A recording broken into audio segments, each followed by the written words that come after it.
porque podemos ver a nuestro alrededor, pues ver a nuestra gente, a los animales, nuestro entorno. Vean cómo está todo deteriorado, cómo está prácticamente poco a poco muriendo todo.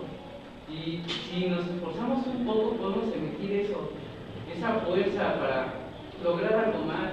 Tal vez vas y no convences a todos, pero con lo que hagas, ya estás haciendo mucho.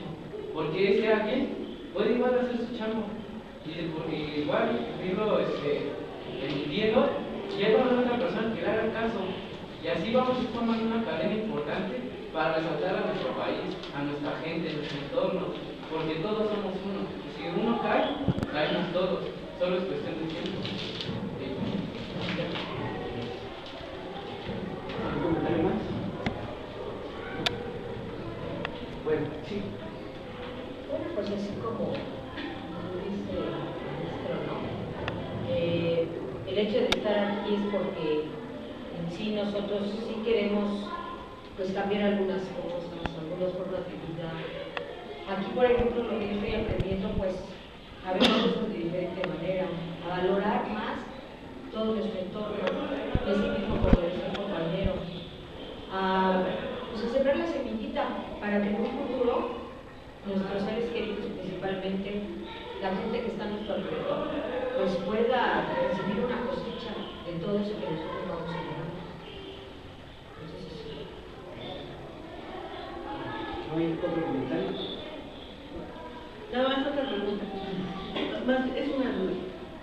Alguien me hizo el comentario que hasta en el pueblo más lejano hay jardines, pero que no van a conocer.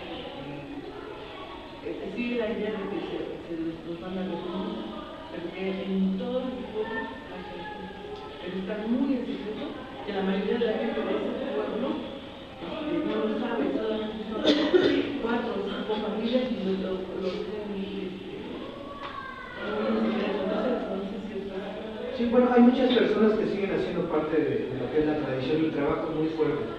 Nosotros sabemos muy poquito, o sea, un servidor sabe muy poco de lo que es nuestra cultura, en comparación por ejemplo, de mis instructores, de mis maestros.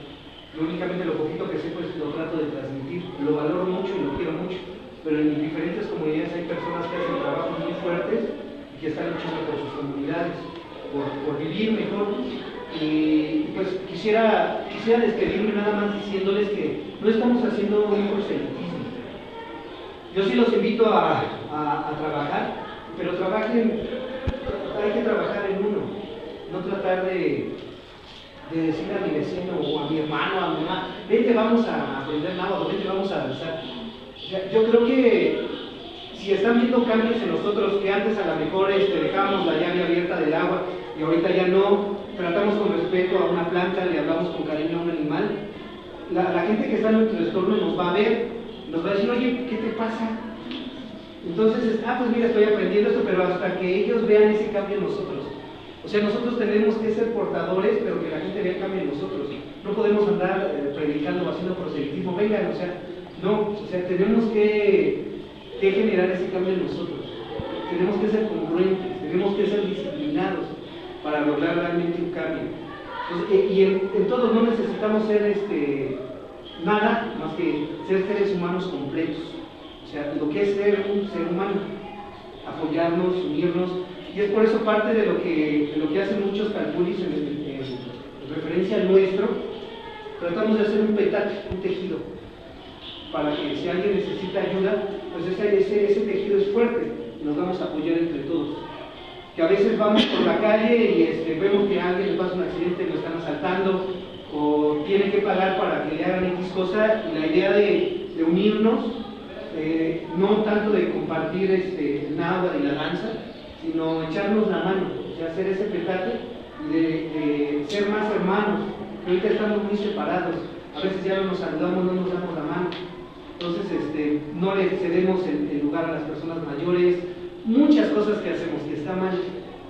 Entonces parte de lo que hacemos, por lo menos nosotros, nuestro calculi, yaoli y queca, es tratar de ir generando ese tejido y ayudarnos entre nosotros. Y si se puede, pues ayudar a que nos lo permita. Entonces, yo les... Sí,